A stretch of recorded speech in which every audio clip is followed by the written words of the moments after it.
is obedient to your standards. Say it back to me, louder. One more time. For the person who is still negotiating with their excuses, income is obedient to your standards. Now hear the shock. Income is not your boss, it's your mirror. It is reflecting every month, every invoice, every payroll, the standards you have obeyed and the mismanagement you have tolerated. If you don't like the reflection, do not smash the mirror. Change the face you bring to it. Change the standards. Write this down. Success is not a pursuit. Success is a result of obedience to laws. Money responds to your lawful management, not your emotions. You can cry over bills, you can shout over debt, you can dance over lack, but money does not respond to your volume. It responds to your value under law. Joshua 1:8 says, this book of the law shall not depart out of your mouth, but you shall meditate in it day and night, that you may observe to do according to all that is written therein. Then you will make your way prosperous, and then you will have good success. Reverse the verse and it's still true. Neglect the law, violate its order, and you will predict your failure. Say amen or say ouch. Let me define standards so we stop hiding behind slogans. Standards are your non-negotiable minimums for time, relationships, and craft the floor you refuse to fall below. Not the ceiling you dream about, the floor you will not tolerate going under. Time standards mean your calendar obeys your calling. If you say you value mastery, where's the 2 hours a day of deep, undistracted practice? If you say you value clients, where's the 2 4-hour response standard? Relationship standards mean access is earned by alignment, not by history or flattery. Who gets your ear? Who gets your energy? Who gets your weekends? Craft standards mean the quality you ship cannot embarrass your assignment. If your name goes on it, it meets a measurable threshold, clarity, accuracy, timeliness. Otherwise, it does not leave your desk. That's a standard. Tweet this. Money finds management. Income follows standards. Somebody needed that on their refrigerator. Luke 16:10-12 says, he that is faithful in that which is least is faithful also in much. And if you have not been faithful in the unrighteous mammon, who will commit to your trust the true riches? God measures you by management. Faithfulness is not singing. Faithfulness is standard. The law is brutal and it is beautiful. What you permit persists. What you measure improves. What you standardize multiplies. Think of standards like a thermostat, not a thermometer. A thermometer reports the temperature. It says it's cold. A thermostat says the temperature. It says we will be 72 degrees and the entire system obeys the set point. Your income has been acting like a faithful air conditioner, rising and falling to match the setting you chose when you decided what you would tolerate. You tolerate lateness, your income comes late. You tolerate sloppy proposals, your income arrives in sloppy trickles. You tolerate free work for the fear of offending, your income respects your fear and pays you in compliments. In other words, your standards are prophesying your pay. Let me challenge your theology for a moment. Many of us have been taught to rebuke poverty while we schedule procrastination. That is illegal. You can't bind the spirit of lack and leave your time unbound. The law does not bend because you are sincere. Gravity does not suspend because you are anointed. Jump off the building and quote a verse, the law will quote you back. Proverbs 10:4 says, lazy hands make for poverty, but diligent hands bring wealth. That's not a mood. That's law. Diligence is a time standard and prosperity is its legal response. Now, let me pass to you. This is not condemnation. It is a courtroom of clarity. Money is legal tender. It obeys legal evidence. When you present the evidence of value created and value managed, income renders a verdict in your favor. When you present wishful thinking, sentimental networking, and emergency sprints followed by lazy valleys, income withholds judgment. Stop taking it personal. Start taking it legal. Some of you are praying for more clients while you are tolerating chaos in your onboarding. That's a standard. Some are begging for opportunities while delivering drafts that need their own editor. That's a standard. Some of you love everybody and anybody can call you at any time, yet you say you want to write a book. That's a standard. Proverbs 22:29 asks a legal question. Do you see a man skilled in his work? He shall stand before kings. He shall not stand before obscure men. Skill is the child of standard. Kings are the reward for excellence that refuses to drop below its floor. Write this sentence on the first page of your notebook. My income is a servant to my standard. Say it out loud. Again, if you are a business owner, your company's earning power is the collective standard of its leaders. If you are an employee, your promotion velocity is the standard of your preparation before you are asked. If you are creative, your royalties are the standard of your revision discipline, not your inspiration level. In other words, harvests don't come to need, they come to order. Let me give you a promise with a condition. If you will raise your floor this month, how you start your mornings, how you protect 2 blocks of deep work daily, how you decide who gets access to your prime energy, how you define done for your craft, you will see a visible shift in opportunities and income within a single cycle. Why? Because the market is allergic to confusion and attracted to conviction. Standards make conviction visible. Influence is when other people change their priorities for yours. Standards are the gravity that pulls their priorities. So here is our journey. We will diagnose your standards with a live audit of time, relationships, and craft. We will align those standards with value laws so you stop apologizing for excellence and start managing favor like an adult. And then we will launch a 30-day income standard challenge, not a theory club, to prove to your own soul that obedience compounds. I'm going to ask you to set 3 non-negotiables and practice them 20 weekdays in a row. We will measure outputs, not feelings. We will plot outcomes, not excuses. Some of you will be shocked how predictable favor feels when law is obeyed. Before we move, lift this declaration with me. I am not at the mercy of the market. The market is at the mercy of my management. Again. Now point to yourself and say, I raise my standards, my income obeys. One more time for the future, you who needs to hear it on replay. Now, to raise income legally, we must distinguish laws from rules so you stop fighting gravity with prayer. Laws are universal, inherent, inescapable. Rules are cultural, convenient, and often in the way of your assignment. If you will learn the difference, you will stop negotiating with your mirror and start adjusting the thermostat. Let's go to the courtroom where money gives verdicts. Write this down and don't trust it to your memory. There is a difference between laws and rules.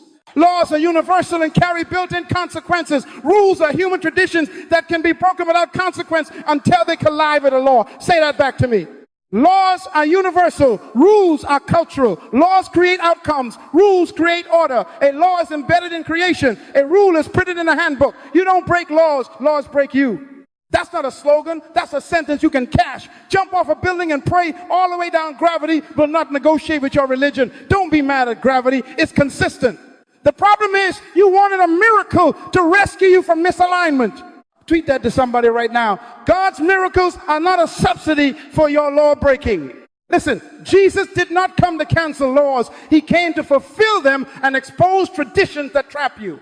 He said it himself. Do not think I have come to abolish the law or the prophets. I have not come to abolish, but to fulfill. And when religious people try to enforce their man-made rules, he asks, why do you break the commandment of God for the sake of your tradition? Matthew 15. In other words, successful people always break the rules for the sake of the law. If a rule stops you from obeying a law, throw the rule in the trash and obey the law. That's how the kingdom operates.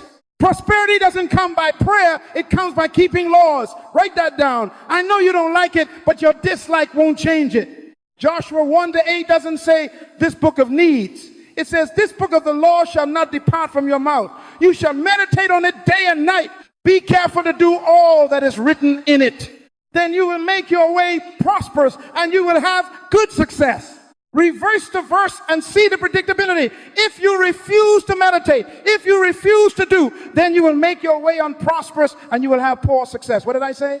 Success is predictable because it is a product of obedience to laws. prayer is vital, but prayer doesn't replace principle. Prayer is like a phone call to the manufacturer for instructions. Laws are the instructions themselves. Some of you keep calling heaven but never read the manual. Oh dear, are you thinking with me?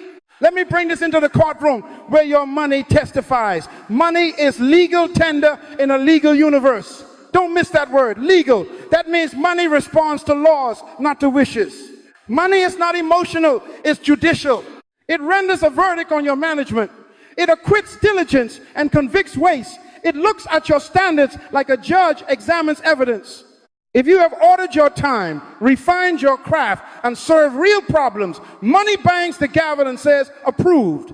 If you tolerate lateness, sloppiness, and excuses, money issues a warrant and says, decline. You can cry on the courthouse steps if you want, but tears don't change. Verdicts, evidence does. Write this down. Income is a legal response to value created and managed under immutable laws. A fish doesn't need a miracle to breathe. It needs water. If a fish flops on the beach speaking in tongues, it will still suffocate. Why? It violated law. You don't need a miracle to increase. You need law-aligned standards. Place your gift back into its environment, lawful preparation, lawful placement, lawful management, and watch it breathe. Some of you are asking God for breath while living on the beach of disorder. Get back in the water of law. In other words, stop asking God to suspend gravity. Learn to fly by submitting to aerodynamics. Airplanes don't break the law of gravity. They cooperate with a higher law called lift and thrust. Likewise, you won't break the law of sowing and reaping. You cooperate with it through consistent quality sowing and disciplined reaping. Say amen. This is good teaching. Let me talk to the entrepreneurs and employees in the room. Your company handbook is full of rules, and that's fine. Show up at 9, wear the badge, fill the form. But the market doesn't pay you for compliance with rules. It pays you for conformity to laws. The law of problem solving. Find the pain, fix it, finish it. The law of diligence. Consistent excellence increases demand.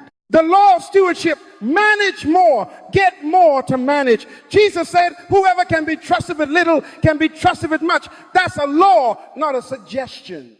If you hide behind rules to avoid responsibility, money will expose you.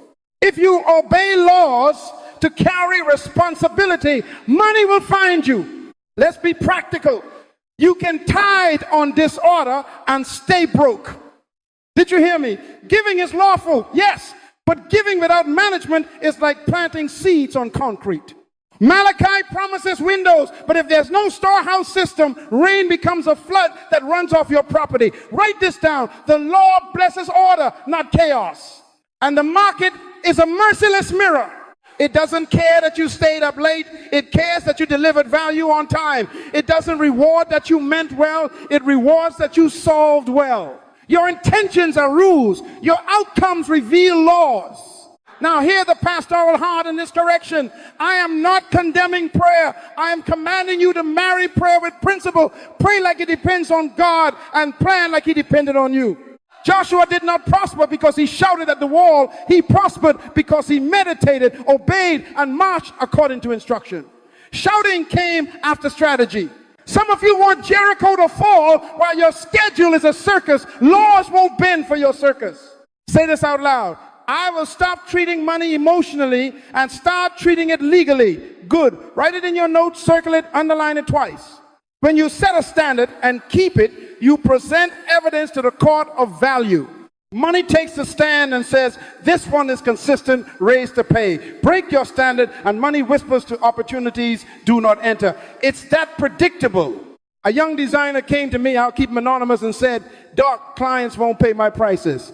I asked, show me your process. He had talent but no law. No timelines, no proofs, no guarantees, no data, no positioning, just prayer and passion. I said, add law to your gift. Document deliverables, commit to deadlines, build a portfolio with measurable outcomes and priced by value, not by time. 3 months later, he called. They're paying. Of course they are. Courts love evidence.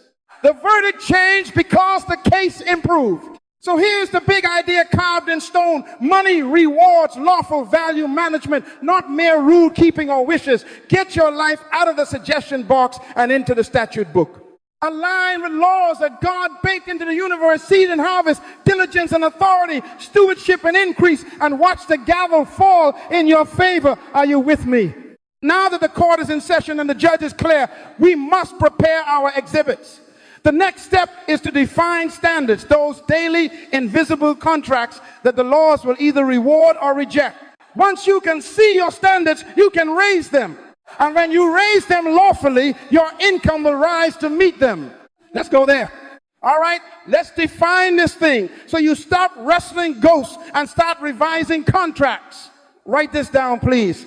A standard is the lowest acceptable behavior you allow from yourself and your environment, measurable, repeatable, enforceable.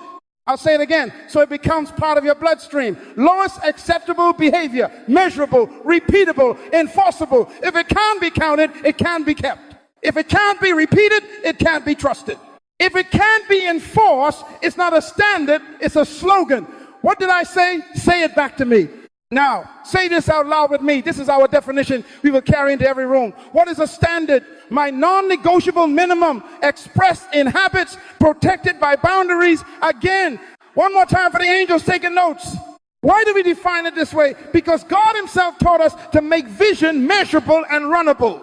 Habakkuk 2:2 says, write the vision and make it plain upon tablets that he may run that reads it. If it isn't plain, no one can run with it, not even you. Standards make your vision runnable. They are the invisible contracts that govern your day.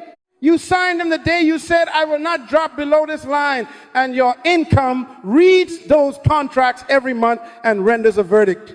Let me give you law. Let all things be done decently and in order. 1 Corinthians 14:40.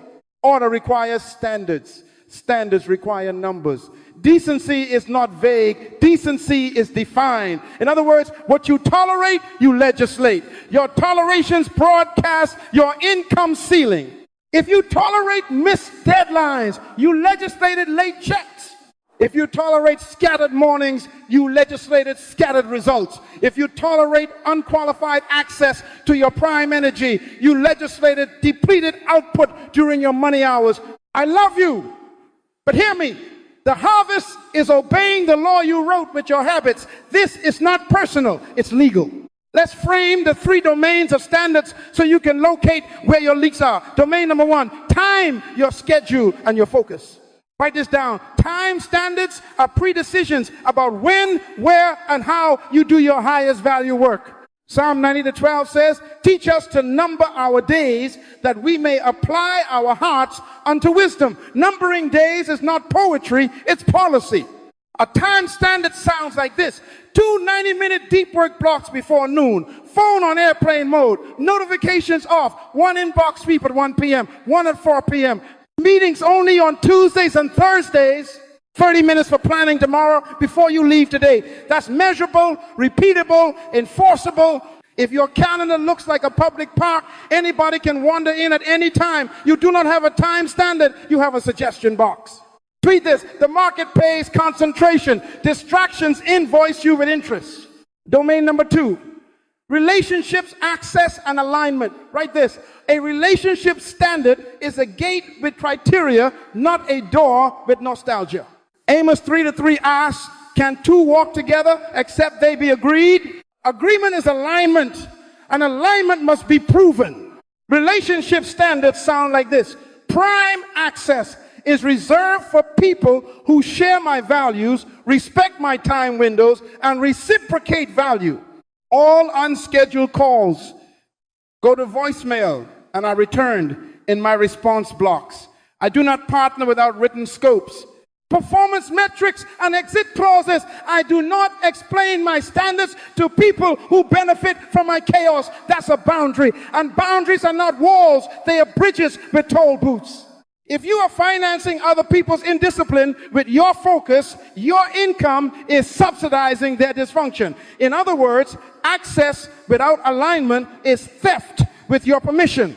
Domain number 3, craft, practice, and proof of skill. Write this down. Craft standards are daily drills and deliverable thresholds that guarantee excellence on schedule. Proverbs 22:29 says, do you see a man skilled in his work?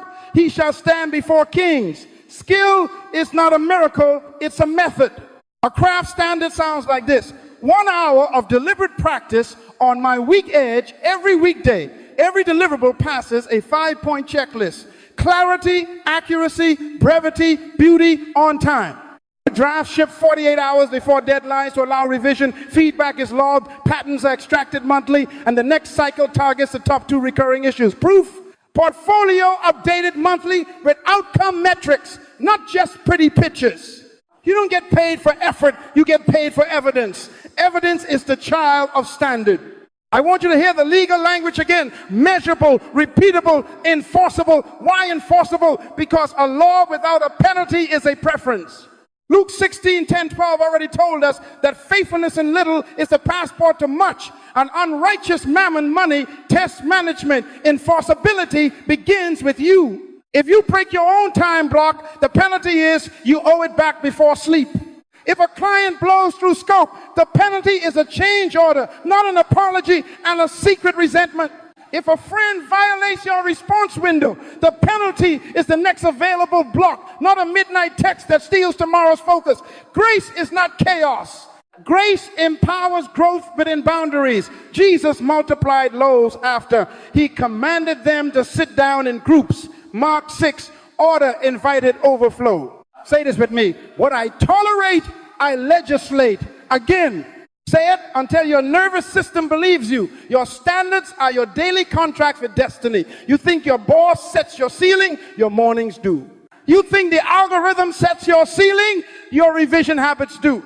You think the economy sets your ceiling, your access gates do. Income rises to meet discipline standards and falls to match mismanagement. That's not personal, that's legal. Joshua 1-8 already showed us the verdict. Observe to do, then you will make your way prosperous. Reverse it and you write your own sentence. Let me pastor you with clarity and a smile. Some of you have I'm available written on your forehead and I'm excellent written in your heart. The heart is holy, the forehead is louder. Change the sign. Habakkuk 2:2, make it plain. Put your time windows on your email signature. Put your response policy on your proposals. Put your craft checklist on your wall. Put your values at the top of your calendar.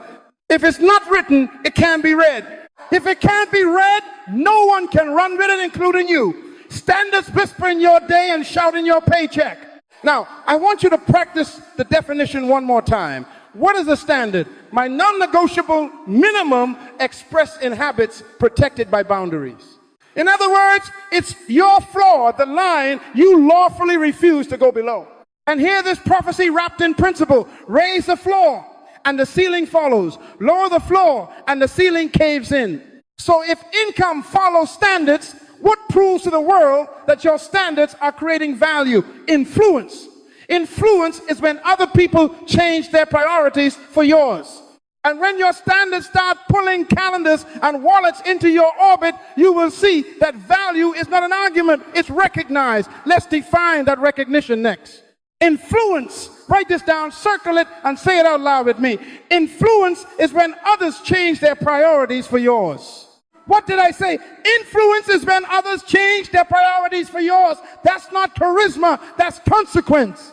It is the market admitting your standards consistently create outcomes so valuable, we will rearrange our schedules, our budgets, even our beliefs to access them.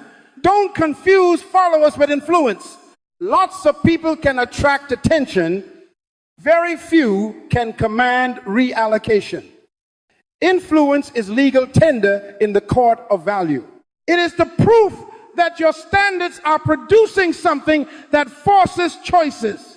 Write this down. Markets pay people who reorder other people's priorities by solving real problems, not by posting quotes, not by networking yourself into rooms where you have nothing to say, by solving real, painful, measurable problems so predictably that people line up. Proverbs 18:16 says, a man's gift makes room for him and brings him before great men. Room is a calendar word. When your gift is governed by lawful standards, purpose, preparation, placement, management, people make room. They change their lineup to fit you in because you reduce their risk and increase their results.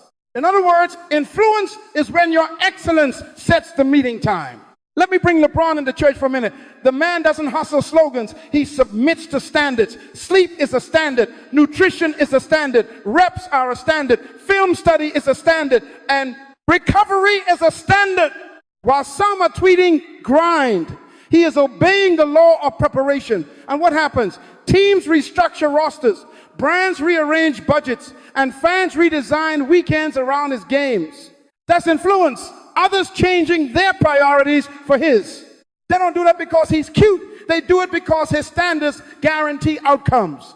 He doesn't demand influence. He demonstrates value until influence begs to serve him.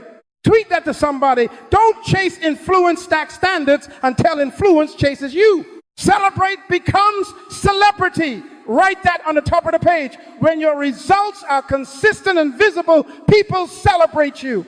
Keep that rhythm long enough, and the celebration hardens into status, celebrity. But here's the law many of you miss. Celebrity is not magic. It's the residue of measurable performance. You don't get premium pricing because of your feelings. You get it because your track record reduces uncertainty.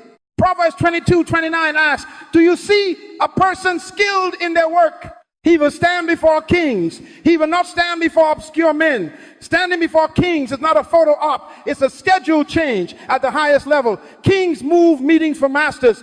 Influence is the invoice you send for skill that has evidence. Let me define this practically so you stop romanticizing it.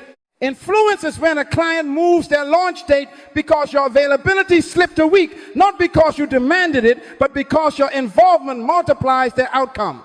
Influence is when your boss moves the whole team meeting to your deep work window because your deliverable drives the quarter. Influence is when a city adjusts traffic for your event because your presence shifts revenue. That is not arrogance. That is management. Daniel distinguished himself by an excellent spirit, and the king planned to set him over the whole kingdom. Daniel 6:3. What is that? The king rearranged authority structures for one man's standards. That's influence. Joseph interprets Pharaoh's problem, manages a plan, and suddenly the entire nation is eating from his spreadsheet. Genesis 41, Egypt changed its priorities for Joseph's plan. Lawful standards produce public rearrangements. Write this down. Influence is not a cloud, it is a contract, and the clauses are your standards. If you want authority to move in your direction, stop asking for applause and start shipping outcomes the market cannot ignore. Fix a problem so consistently that people say, if he is not in, we're not doing it. That's not bravado, that's legality. Money is legal tender, influence is legal leverage. When you manage value lawfully, money and influence sign the same document. Someone says, but Doc, I'm gifted. Gift without governance is a hazard. Unmanaged gifts create flash and fallout.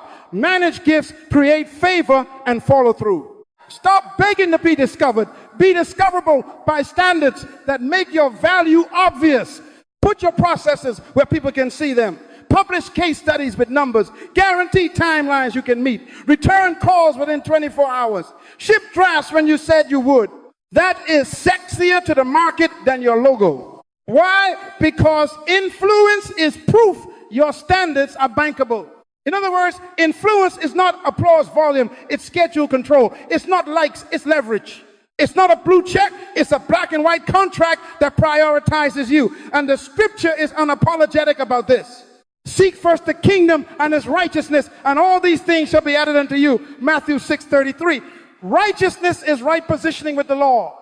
When you align with the king's laws, all these things, resources, relationships, rooms are added. Addition is rearrangement. Things move towards you because your obedience creates gravity.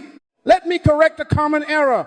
You cannot market your way into influence you did not manage your way into. Marketing is a megaphone. Standards are the message. If the message is weak, the megaphone just amplifies your emptiness. But when your standards produce outcomes, marketing becomes courtesy, not camouflage. People will say, I save money by paying you more because you cut their waist. That's lawful influence. So lift your head and declare, I will stop chasing attention and start compounding standards again. One more time. Good. Because now I want to show you influence in action, not on a court, not in a boardroom, but in a boat. One night, one instruction, lawful standards repositioned, randomness removed, predictable results. Let's go down to the water and watch what happens when the carpenter speaks to fishermen and brings their practice under law. Step into the morning air with me on the shore of Galilee. The night fog is still lifting, and seasoned men are dragging empty nets across wet sand. Callous hands, salt on the beard, shoulders aching, professionals, not amateurs. Luke says they toiled all night and caught nothing, Luke 5. That's not a mood, that's a metric, 0. 0 is a lawful verdict on misaligned variables. And into this scene walks a carpenter who refuses to let failure be mystical. He borrows Simon's boat. Notice, he always respects structure. Ask him to push out a little, sets order by teaching, then moves from pulpit to production.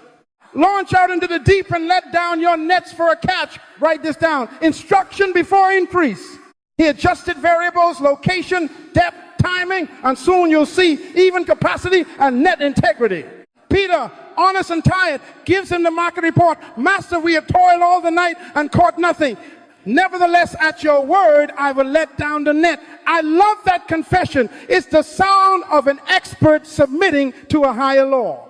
He said nets plural. Peter answered nets singular. KJV preserves that subtlety. Partial obedience weakens capacity. And yet, because law responds to alignment, results came anyway. They pushed to the deep location shift. They fished by day after a night of empty timing shift. They let down nets on command method shift. The catch was so large, the net began to break integrity, exposed. They signaled their partner's capacity upgraded. 2 boats, both filled to sinking. That's not luck, that's law meeting standards in real time. Write this down and tattoo it on your mind. Standards are specific. Wrong side, wrong depth, wrong time equals lawful failure. Right alignment equals lawful harvest. In other words, Jesus didn't sprinkle glitter on incompetence. He enforced laws of value. Launch out where the fish are, when they can be taken, with tools maintained, and a team size for the volume.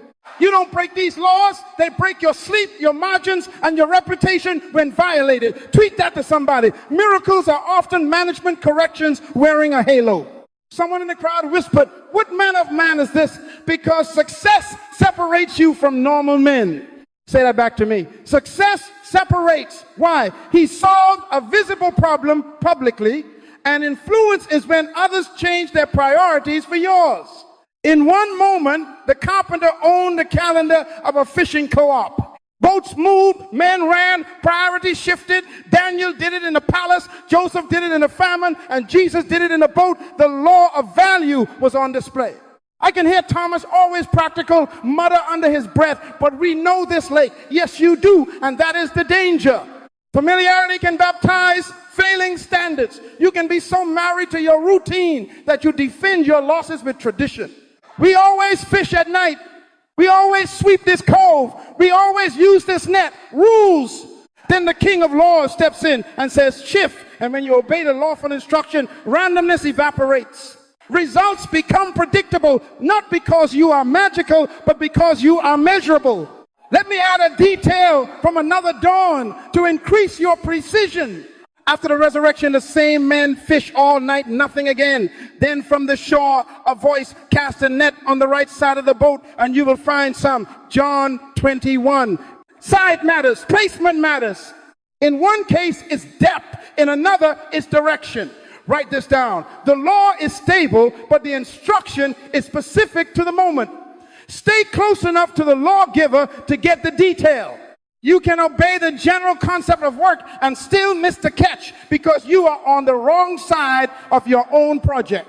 Some of you are brilliant, but your offer is on the left side of the market when your buyers are swimming on the right. Let's pull this apart like a lawyer presenting exhibits, because money is legal tender, and this is a legal case. Exhibit A, location. Jesus removed them from the shallows of convenience to the deep of concentration. Shallow work will starve you. Exhibit B, timing. He told them to fish when it made no sense to their tradition. Peak revenue hours may not be your social hours. Align with the law of attention, not the rule of comfort. Exhibit C, direction. Right side, not any side. Spray and pray is not a strategy. Target, test, tighten. Exhibit D, net integrity. They've been washing and likely mending, but partial obedience revealed weak links. Your systems must be strong enough to hold what you're asking for. Don't pray for clients your onboarding can't carry. Exhibit E, capacity partnerships. They signal the other boat. Stop romanticizing solo. Growth is a team sport. Insufficient capacity turns blessing into burden. And exhibit documentation. Luke wrote it so you would learn it. God leaves case studies so you stop calling laws luck. Now hear the pastoral prod. Your night of nothing might not be a devil, it might be a dashboard. The emptiness is data. It's telling you wrong pond, wrong hour, wrong side, dull hook, torn net, small boat. That is not personal, it's legal. Fix the variables and the water will hand you what it's been holding. Proverbs 24-27 says, prepare your work outside. Get everything ready for yourself in the field, and after that, build your house. Preparation before presentation, order before overflow. Failure to sequence is a law broken in slow motion. Peter's response floors me. He falls at Jesus' knees. Depart from me, for I am a sinful man, O Lord. Notice, conviction followed correction. Light exposes disorder and calls you higher. And Jesus, as manager-in-chief, re-aims his purpose. From now on, you will catch men. The same laws, purpose, preparation, placement, management will now apply to a different market. That's kingdom. You don't need a new universe. You need new standards applied to your assignment. So let's engrave the lesson. It wasn't luck, it was law. Aligning your operating standards with value laws turns randomness into predictable results. Say that out loud. Again, one more time, with authority. Because if you want boats sinking with harvest, you can actually manage.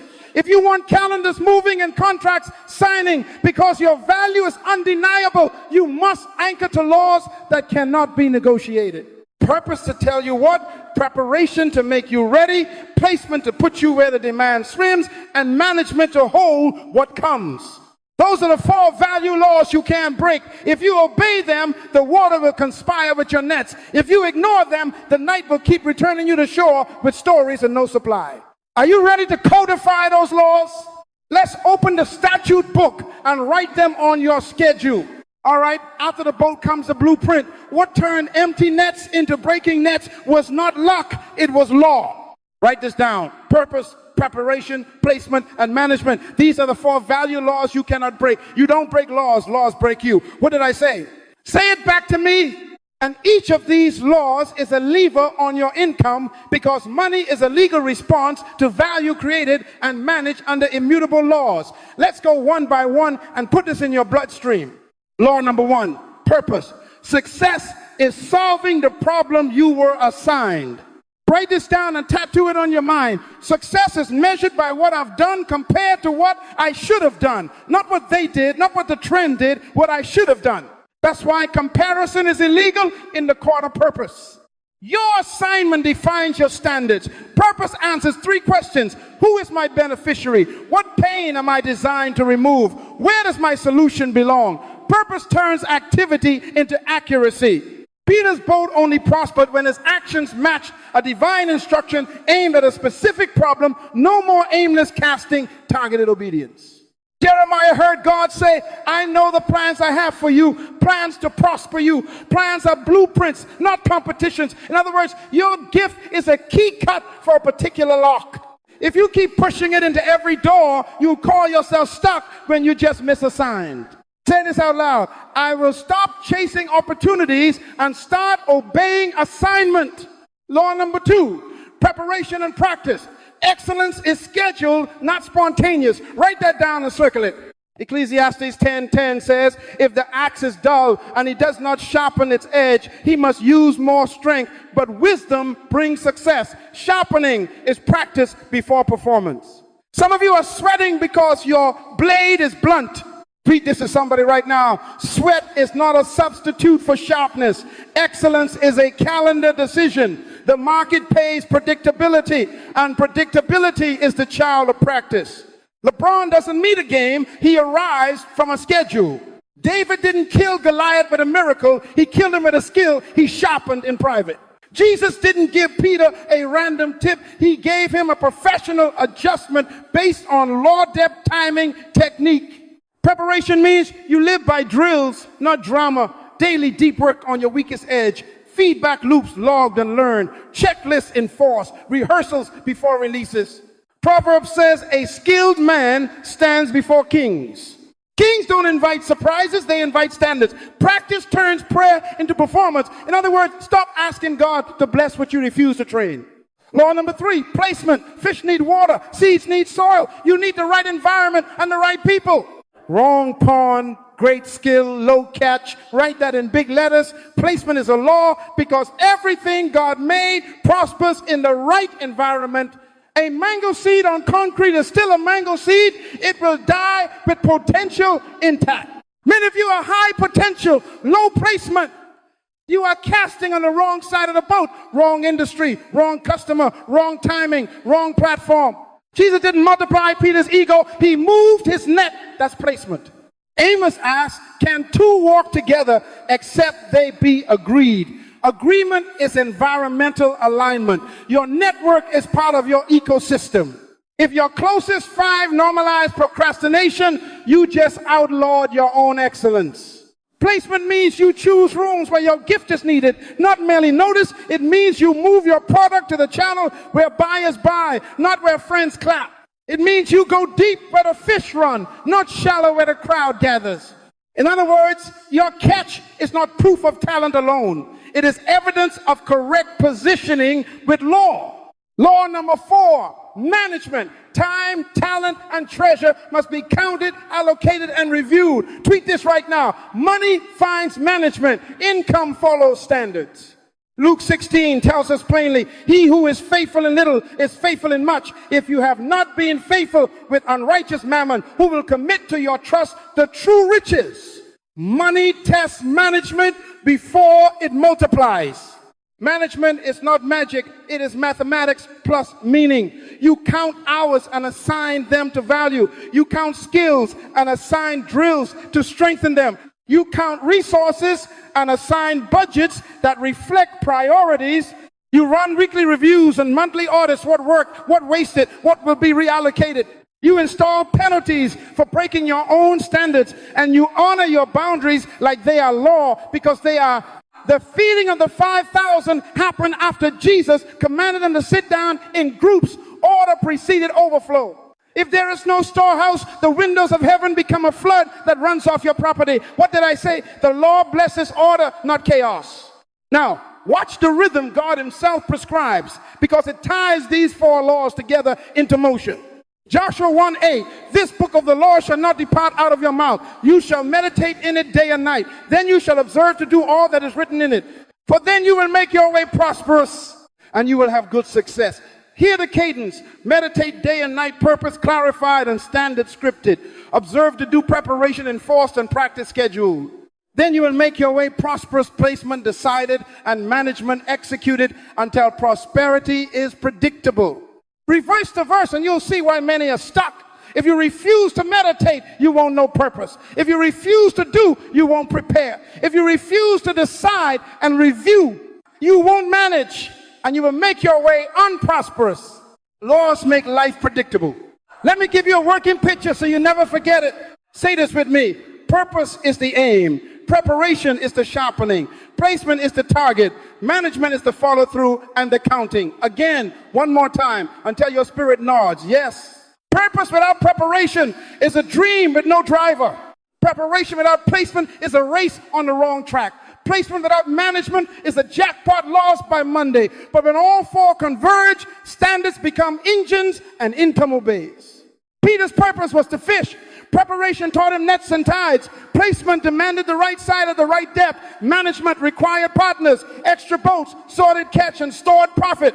The Bible says the boats began to sink for the multitude of fish. Management immediately became the issue. God will not send what you cannot sort. Someone says, Doc, where do I start? Start with law, not luck. Write a purpose statement that names the problem you solve and for whom. Block non-negotiable practice windows on your calendar. Same time, same place, same drills. Draw your market map and move your net to the channel where decision makers already spend money. Build a management dashboard, time blocks, cash flow buckets, task checkpoints, review rhythms, and print this at the top. Money finds management. Income follows standards. If you do this for 30 days, you won't need a prophet to tell you your future. Your standards will prophesy it. Say this out loud so heaven, earth, and your habits can hear you. I submit my gift to purpose, my schedule to preparation, my feet to placement, and my resources to management. I refuse to live by moods. I live by laws. Good. Because now it's time to stop shouting and start measuring. We are going to test your reality with a live audit. Time, relationships, and craft. Pens ready, standards visible, excuses dismissed. Let's see what you've been legislating. Now we move from revelation to inspection.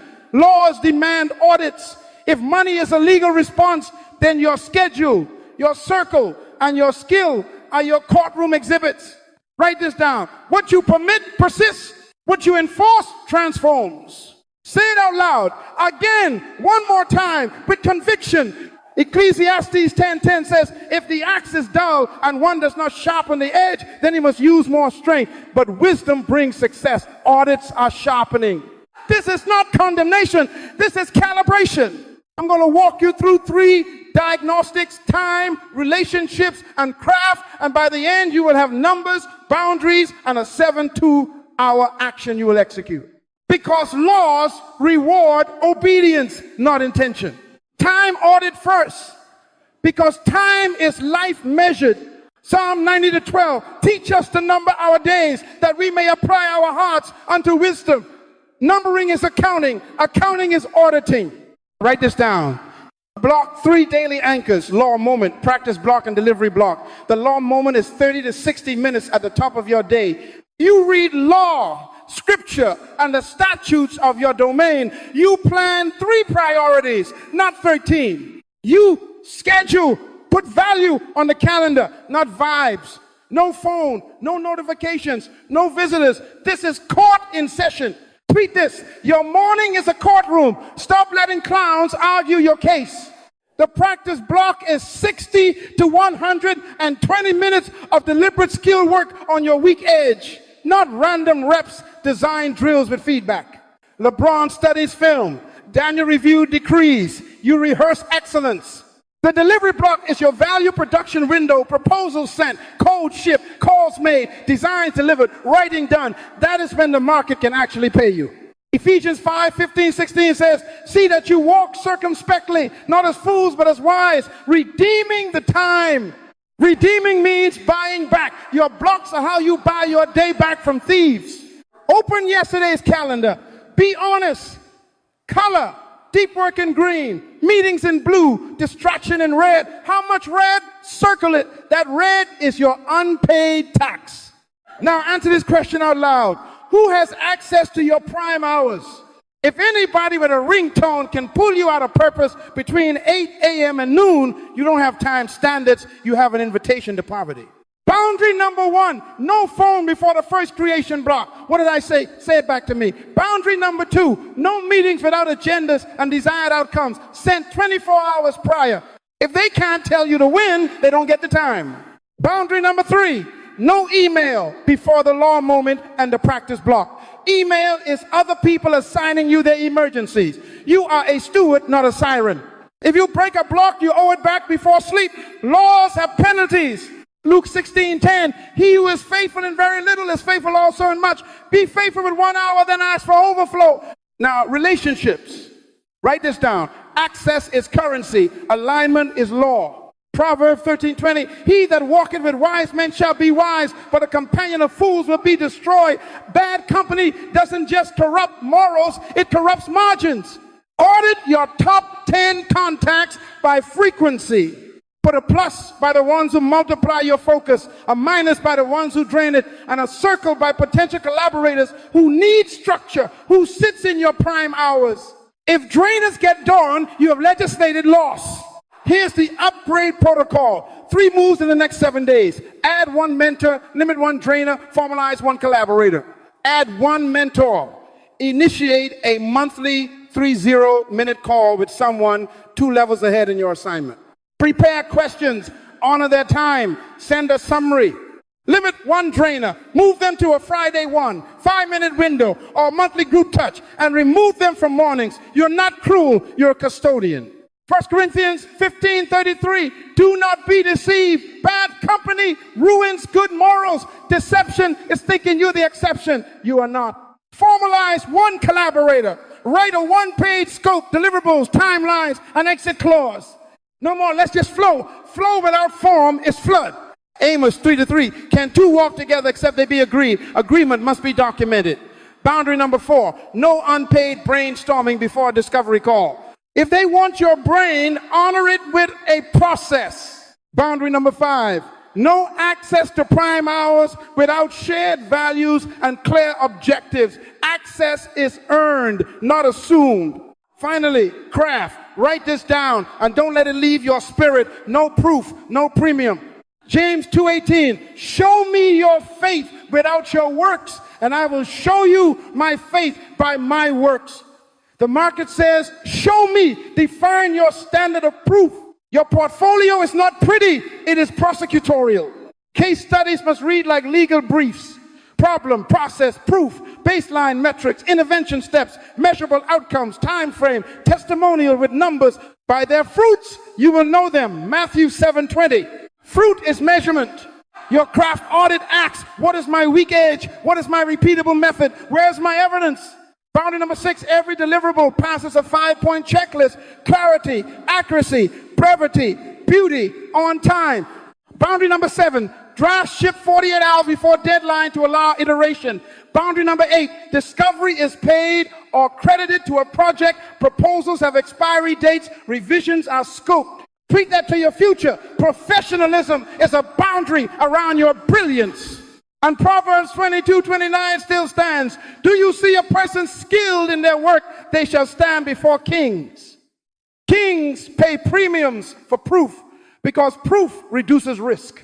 Now, rate yourself. Take a number, 1 to 10, for each domain. Time standards, relationship standards, craft standards. 1 is chaos, 10 is codified law. Observe daily. Don't be cute, be clear. Anything under 7 triggers an immediate standard raise within 72 hours. Not next month, 72 hours.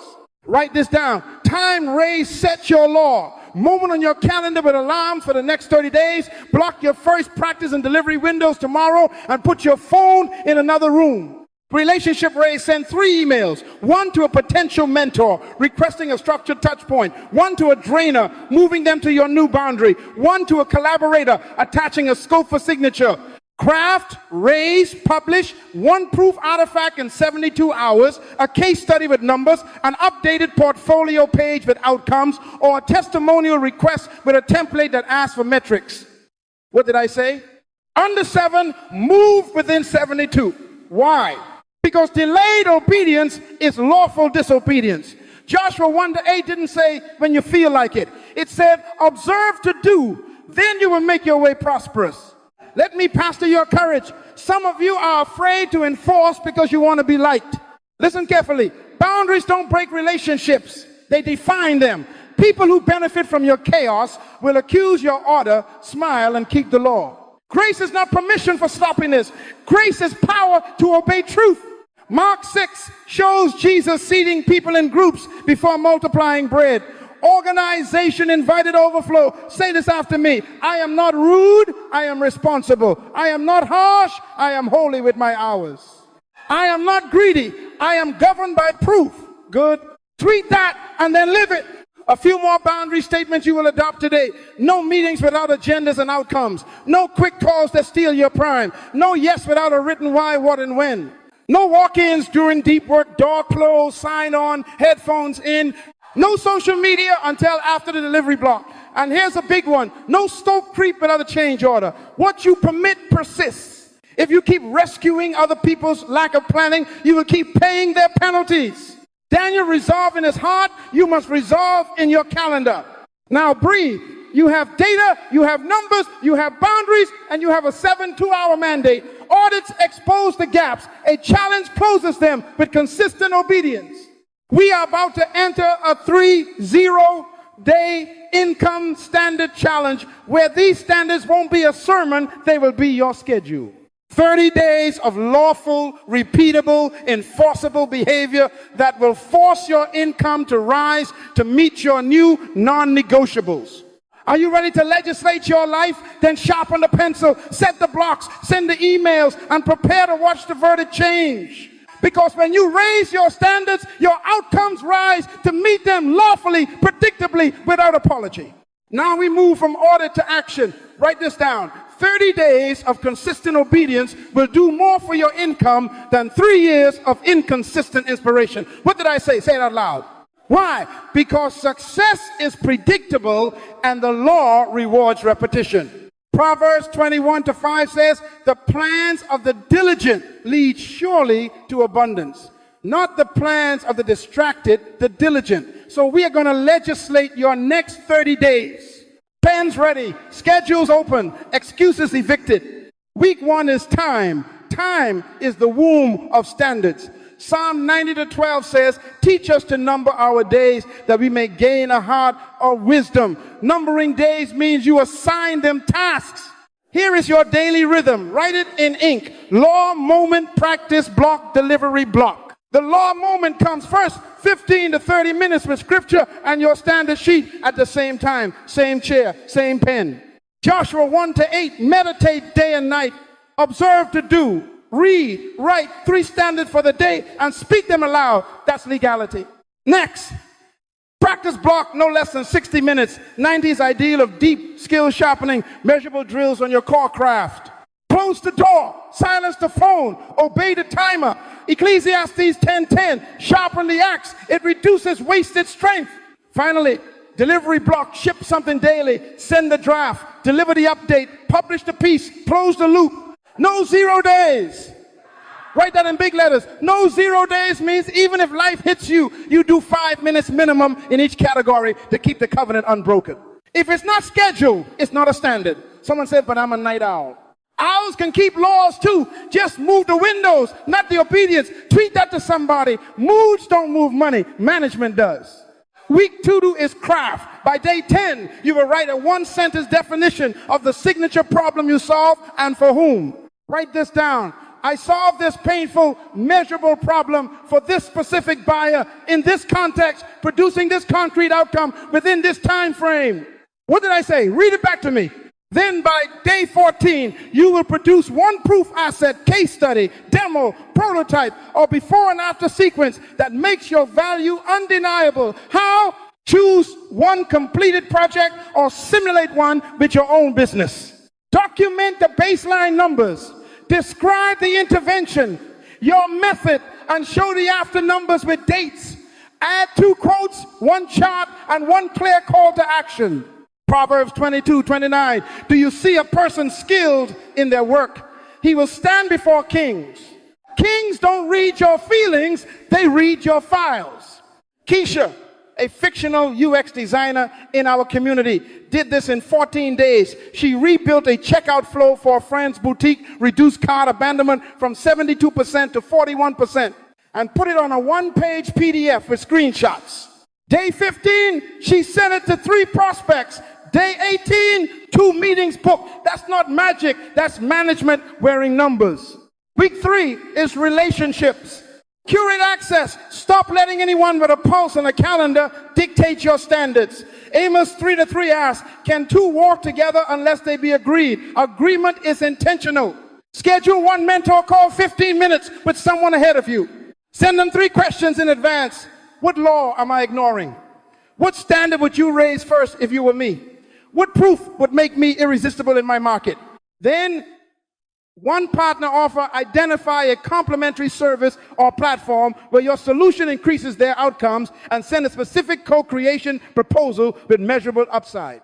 Finally, prune one misaligned commitment, cancel, delegate, or reschedule permanently. 1 Corinthians 15:33 warns, bad company corrupts good morals.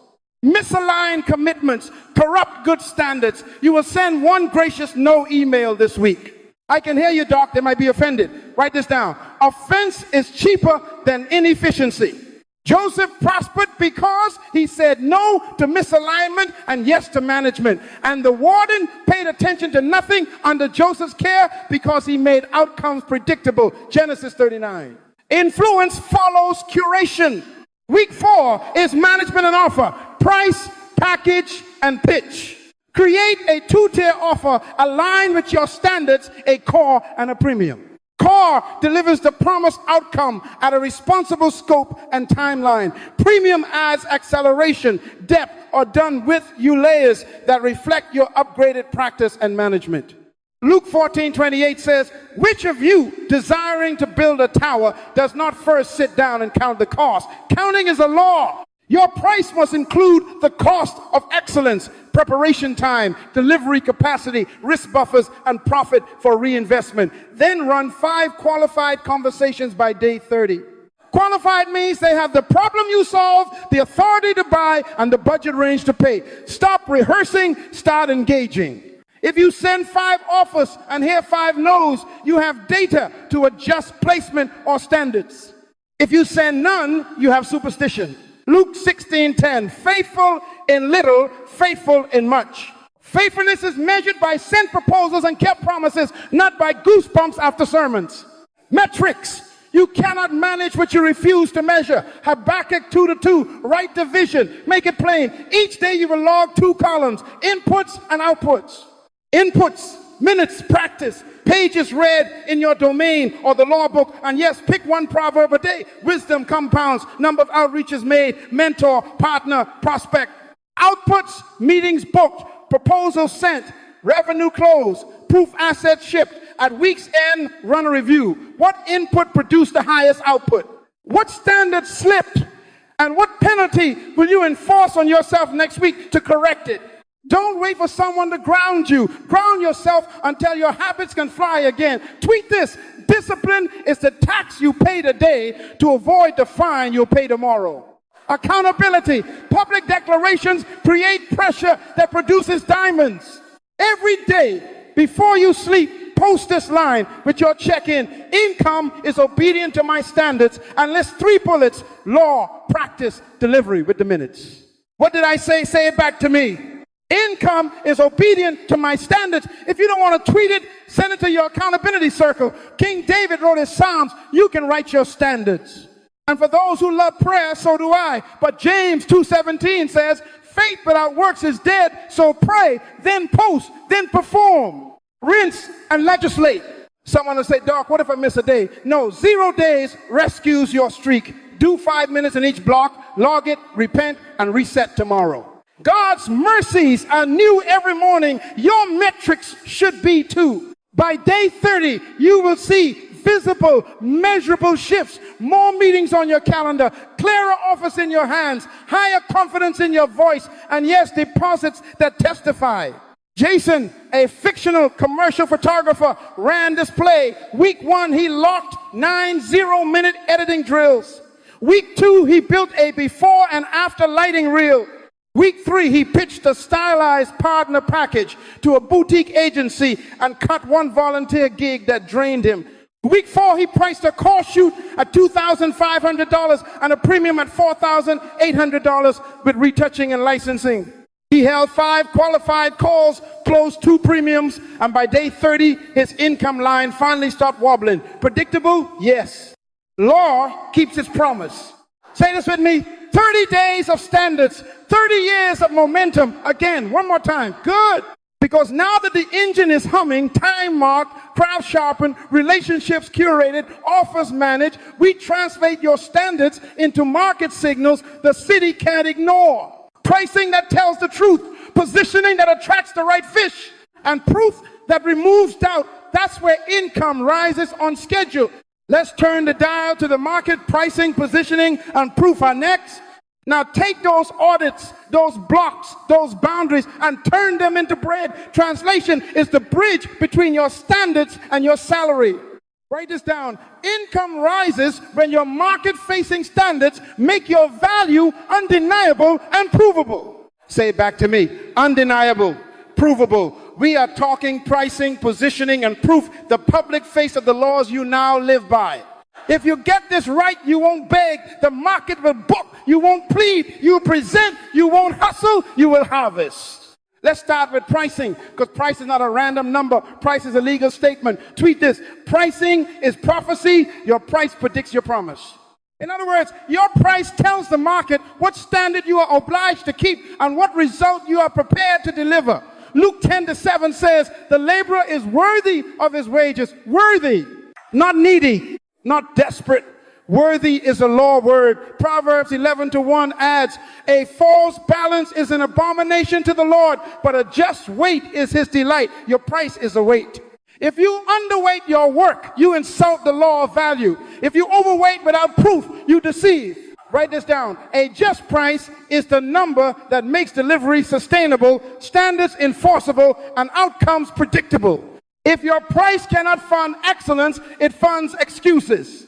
What did I say? Say it again so your insecurity can hear you. How do I set it, Doc? You set it by the problem you solve and the law you apply, not by the hours you spend. Time is the container. Value is the content. Counter cost, like Jesus taught in Luke 14:28. Calculate what excellence requires. Practice time, tools, partners, reviews, margins, and rest. Then peg your price to the outcome your proof can defend. Example, if you help a store recover $50,000 in lost checkout revenue by applying the law of clarity and placement in their funnel, a $10,000 fee is not greed. It's a just weight, 20% of tangible recovery. If you help a founder reclaim 10 hours a week by installing time laws and those hours produce $500 per hour in sales, a $6,000 monthly retainer is not audacity, it's arithmetic. Say this, I charge by outcomes, not by oxygen. Good. Tweet that and raise your invoice. Now, positioning. Write this down. Positioning is problem clarity spoken in the language of law. Your headline is not, I do websites. That's a rule, vague and cheap. Your headline is, I reduce cart abandonment by 25% in 60 days by applying the law of clarity to your checkout. You hear the difference? Name a costly problem. Name the law you leverage. Declare a predictable range of outcomes within a time frame. That's market oxygen. Influence, we said, is when others change their priorities for yours. Clear positioning moves you from option to priority because it makes a decision easy. Amos 3:3 asks, can two walk together except they be agreed? Agreement begins with clarity. If they don't know your specialty, they cannot agree to your standard. Here's a template you will use today. Write it down now. I help specific who eliminate costly pain with a number by applying the law principle through name process to produce measurable result within time frame. Read it back to me. Insert your work.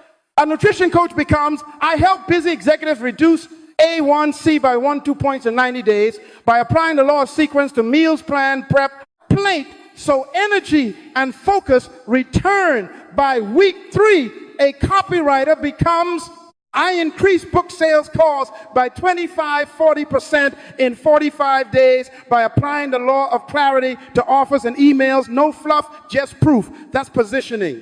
It pre-qualifies your buyers and disqualifies the dabblers.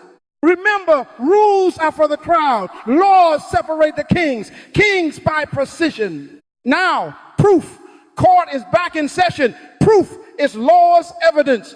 James 2:18, show me your faith without your works, and I will show you my faith by my works. The market says the same. Show me. Proof protects price. Without proof, your number's a wish. With proof, your number's a verdict. So build a prosecutorial portfolio, case studies that read like legal briefs. Problem, process, proof. Before, after metrics, timeline, screenshots, bank statements with sensitive data masks, testimonials with numbers, not adjectives. Our churn dropped from 9.8% to 6.1% in 60 days. Onboarding completion rose from 42% to 78% CARA COO. That protects price. Proverbs 20:14 warns you about negotiators. Bad, says the buyer, but when he goes his way, then he boasts. Don't let their script rewrite your standards. When they say too expensive, present, exhibit A, B, and C, proof is how you hold the line without hostility. Let me give you two quick cases to make this stick. Marla, a designer, stopped selling websites and started positioning checkout clarity. She documented 3 stores, each with 22% lift in completed orders after simplifying forms and repositioning trust badges, law of clarity and placement. Her price moved from $2,500 per site to $12,000 per outcome with a 4-5 day window. She closed her next 2 clients in 48 hours because proof protected price. Kofi, a fitness coach, stopped selling sessions and started selling 90-day A1C drops with doctor collaboration, law of sequence and consistency. Before, after labs, measured energy logs and sleep data, his monthly moved from $300 to $1,200 with a requirement. Clients must log meals and walks daily or the guarantee voids. Standards sustained the promise. Proof protected the fee. Write this down and don't forget it. Don't hustle, harvest. You plant standards, water with practice, and reap with offers. Offers are how you bring your farm to market. An offer is a bundle of law in public clothes. Problem named, law applied, process outlined, proof displayed, price stated, and protocol enforced. Protocol means deposits before starts, scopes before sprints, change orders before changes, and deadlines with draft buffers. Protocol is management in your offer. What did I say? No discount without scope reduction. No rush without a rush fee. No start without a signature and a deposit. Proverbs 22:29 still stands. Do you see a person skilled in their work? He will stand before kings. Kings respect protocol. Here's your 1-page offer structure you will draft tonight. Titled, The Outcome in a Sentence with a Number and a Time Frame. Diagnosis, 3-5 bullets naming the costly gaps you solve, each tied to a law. Method, your 3-step process labeled with verbs: assess, align, apply. Proof, 2 brief case studies with specific metrics. Price, stated as an investment relative to the recovery or gain with 2 options, standard and priority. Priority includes faster turnaround and more access. Protocol, deposit amount, meeting cadence, client responsibilities, change order policy. Next step, link to book or pay discovery or to accept and pay the deposit. Keep it simple, keep it sharp, keep it lawful. Call and response time, say this: my price is a promise. My positioning is my priority statement. My proof is my protection. Again, one more time until your fear exhales. Now post this where you can't avoid it. I am not for everyone. I am for those who value results under law. That sentence will save you from cheap rooms and draining deals. And a word to your spirit: some of you hate selling because you think it's begging. Selling under law is not begging. It is benevolence with standards. You are solving pain. You are removing waste. You are stewarding gifts. Paul said it is required in stewards that a man be found faithful. 1 Corinthians 4:2. Faithful means you price to perform, position with clarity and present proof. Then you negotiate terms, not your identity. We will keep it simple as we move forward. This week, you will publish one offer page that embodies your standards. You will send it to 5 pre-qualified prospects. You will hold your price with proof. And when the first no shows up, you won't shrink. You will refine the clarity, not cut the law. Because to keep reaping, you must endure. Persistence keeps you planting. Perseverance keeps you weeding. And prayer keeps you aligned with the lawgiver. That's our sustaining triad, and if you carry it, your fields will not be empty in hard seasons. Ready? Let's secure not only the sale, but the stamina. pricing, positioning, and proof set your sail. Now we need wind that does not run out. Write this down. Sustained standards require grit and grace, daily persistence, patient perseverance, and prayerful obedience. What did I say? Say it back to me. This is the sustaining triad. Engines don't fail because of power. They fail because of lubrication. Your standards are the engine. Persistence, perseverance, and prayer are the oil. Without them, you seize. With them, you scale. Persistence. Persistence is the discipline of keeping the right standards daily until the result has no choice but to appear. Tweet that to your future. Success is predictable because obedience is repeatable. Galatians 6-9 says, let us not be weary in well-doing, for in due season we shall reap if we faint not. Well-doing is standard keeping. Due season is on the calendar of law. No 0 days is not a cute slogan. It's legal continuity. The seed doesn't argue with the soil. It obeys water, light, and time daily. Your law moment, practice block, and delivery block are not suggestions. They are statutes. Keep them on rainy days. Keep them on vacation modified schedules. Keep them when the inbox screams and the phone begs.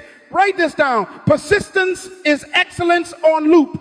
One of my mentors told me, Myles, repetition is the mother of mastery. I'll add, repetition is the midwife of income. Keep pushing. If you miss a rep, pay the penalty and get back in the game before sundown. Proverbs 24-16 says, for a righteous man falls 7 times and rises again. Righteousness is lawful alignment. Rising is what the persistent do before breakfast. Second, perseverance. Expect resistance. Stop being surprised by the gym called life. James 1-4 declares, let patience have her perfect work, that you may be perfect and complete, lacking nothing. Patience is not passive, it is pressure management. Perseverance is how you treat friction as a tutor, not a traffic stop. Write this down. Shortcuts are the longest way to success. You rush today, you pay tomorrow with interest. Anyone who wants to be successful must be willing to break rules for the sake of the law. The rule says answer every ping. The law says protect prime hours. The rule says please everyone. The law says honor your assignment. Nehemiah built a wall with a trowel in one hand and a sword in the other. That is perseverance building while defending your standards. Hebrews 10:36 agrees. You have need of endurance, so that when you have done the will of God, you may receive what is promised. Do the will, keep the standard, endure the delay, receive the promise. In other words, refine your system under stress. If a boundary leaks, don't throw away the ocean, fix the seal. If a meeting derails your morning, move that category to afternoons permanently. If your offer got a no, adjust placement before you abandon purpose. The airplane lifts because it leans into the wind. Treat this. Resistance reveals where to reinforce. Third, prayer. Now listen carefully, because religious ears mishear me. Prosperity doesn't come by prayer, it comes by keeping laws. What did I say? Say it out loud. But prayer gives you the wisdom, courage, and stamina to keep the laws you have learned. James 1-5 promises, if any of you lacks wisdom, let him ask of God and it will be given. Wisdom is placement, right fish, right side, right depth. Luke 18:1 says, men ought always to pray and not faint. Prayer prevents fainting. Fainting breaks standards. Jesus, rising a great while before day, went to a solitary place to pray, Mark 1:35. Prayer framed his day. Law governed his actions. Write this down. Prayer is not a substitute for management. It is the supply line for management. It softens your heart to enforce boundaries graciously, and it sharpens your mind to make surgical adjustments without panic. Philippians 4:6-7 says, in everything by prayer and supplication with thanksgiving, let your requests be made known to God. And the peace will guard your hearts and minds. Peace guards your calendar from desperation discounts. Peace keeps you from lowering prices when you should raise proof. Now, how do we keep the oil flowing? Establish a weekly review ritual, a law review. Same day, same hour, same chair, 60 minutes, non-negotiable, quarters in session. Write this down. Measure, reflect, reset. Protect the standard will protect your income. Open your ledger. Inputs on the left, minutes in law moment, minutes in practice, minutes in delivery, outreaches sent. Outputs on the right, meetings booked, proposals sent, revenue closed, proof assets shipped. Ask 3 questions. 1, where did I persist? Show me the streaks. Where did I persevere? Identify the moments I kept a boundary under pressure. What did prayer reveal? Document 1 adjustment impressed upon your heart and how you obeyed it. Next, diagnose leaks. What law did I ignore? What boundary got negotiated? What conversation belonged to Friday that stole Tuesday? Then legislate the week, schedule the blocks, pre-write the no's, and prepare 1 penalty for any broken prime hour boundary, 20 push-ups, and extra outreach. Or moving a leisure hour to admin. Don't laugh. Your flesh listens to consequences. Joshua 1-8 still speaks, observe to do, then make your way prosperous. Reverse the verse. If you do not observe to do, you will not make your way prosperous. Laws make life predictable. Include a daily mini ritual at close of business. 3 sentences you record before sleep. Today I obeyed. Name the standard. Today I improved. Name the system. Today I am grateful. Name the grace. Gratitude oils persistence. Improvement honors perseverance. And obedience glorifies God. Isaiah 40-31 assures us, they that wait upon the Lord shall renew their strength. They shall mount up with wings as eagles. Waiting is not idleness. It is worshipful alignment while working your standards. Eagles don't flap. They lock their wings and ride the laws of thermals. Lock yours. I want you to say this with me right now. I persist in standards daily. I persevere through resistance wisely. I pray for wisdom and strength to obey again. One more time with conviction. Good. Because what you declare, you design. In a moment, we will seal this with final declarations that fix your identity to your laws and summon lawful increase. Get your heart steady, get your notes ready, and set your face like flint. The verdict is about to be read. I'm managed by law. My income obeys. Lift your voice and seal it with me. Income is obedient to my standards. Say it again so the doubt in your chest hears you. One more time with authority. Good. Write this down and sign it with your will. I raise my standards in time, in relationships, and in craft. I manage lawfully. I price with proof. I deliver with excellence. What did I say?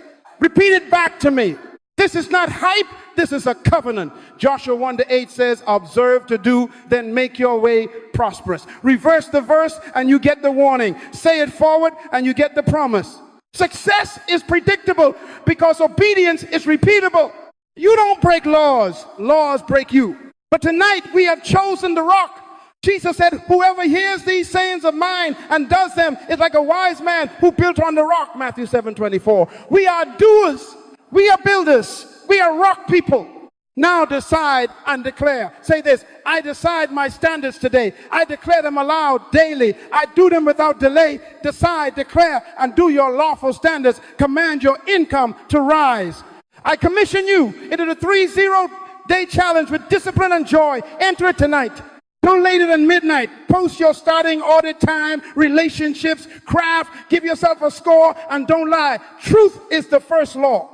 Then post your daily check-ins, law, practice, delivery with the minutes. What did I say? Daily. Not when you feel anointed daily. James 2:17 still testifies, faith without works is dead. So give your faith a pulse and teach one person what you learn within the next 7 days. If you can't explain it, you don't own it. Paul told Timothy, what you have heard from me, entrust to faithful people who will be able to teach others also. 2 Timothy 2:2. Multiplication protects momentum. Write this as your public pledge. I raise my standards. I manage by law. I price with proof. I deliver with excellence. 30 days, no 0 days. Pin it where your excuses can read it. And tweet this to somebody right now. Hashtag it and hold yourself accountable. Money finds management. Income follows standards. Hashtag lawful increase. Hashtag Myles Munroe.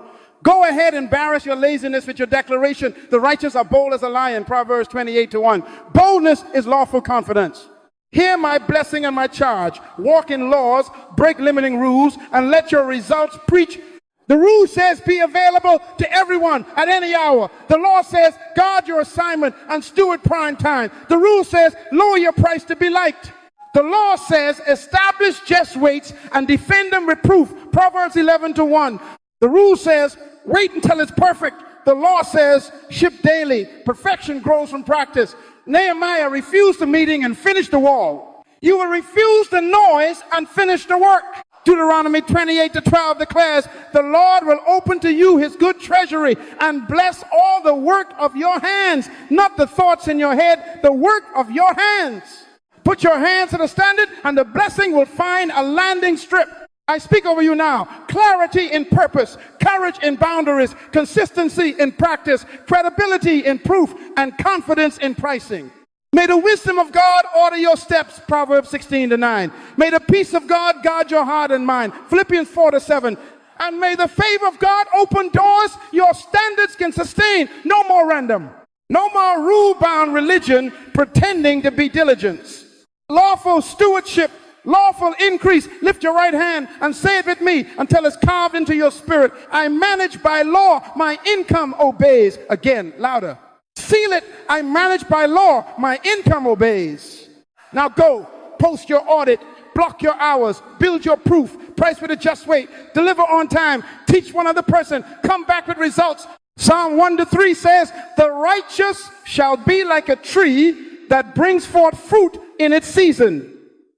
Its leaf also shall not wither. And whatever he does shall prosper. You will not wither. You will prosper. Court is adjourned. The verdict stands. Walk out and work it.